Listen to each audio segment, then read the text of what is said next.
Pourquoi les gens ne se soignent pas? J'ai dit tout à l'heure, parce qu'ils ne savent pas où aller.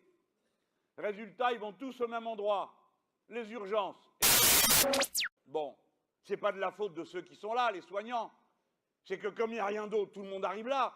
Et tout le monde arrive là pêle-mêle. Et vous avez des professionnels qui ont ce travail qui ne les amuse guère de trier en fonction d'importance, alors que tout est important pour quelqu'un qui soigne.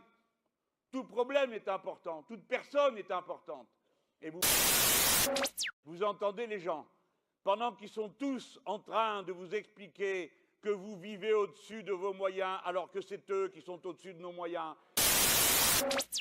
Deuxièmement, que vous ne travaillez pas assez et qu'on se demande comment ça se fait qu'alors que vous fichez rien, on arrive quand même à produire 2000 milliards d'euros par an de richesse dans ce pays, comme il n'y en a jamais eu autant à aucune génération précédente. Je préfère le dire. Vous trouvez toujours des gens pour vous expliquer qu'il y a une solution miracle gagnant-gagnant. On ne prend rien à personne. Ce n'est pas vrai. C'est tout simplement impossible. D'aucuns ont beaucoup et les autres ont rien. Il faut donc changer le point du partage. Tout problème est important, toute personne est importante. Et vous voyez comment la logique du système, celle qui vous pousse à ne pas regarder la personne qui est couchée par terre dans un pitoyable état, ensuite elle vous pousse au travail, à faire des tris entre les gens alors que vous n'avez pas envie de le faire. Ce système est intrinsèquement pervers et mauvais parce qu'il pousse les êtres humains les uns contre les autres. Il faut inciter les médecins à aller à la campagne. Oui. Eh bien, ça n'a pas donné beaucoup de résultats. Pourtant, on leur a proposé. Pourquoi? Mais parce qu'ils sont comme tout le monde. Si on leur dit que le mieux, c'est d'accumuler sans fin, ils vont essayer. Et puis surtout, ils ont envie d'avoir une vie normale. 10 ans d'études pour être médecin. Alors, vous allez aller dans un coin où il n'y a plus ni le train, ni la poste, ni ci, ni là, ni rien du tout, ni même l'hôpital.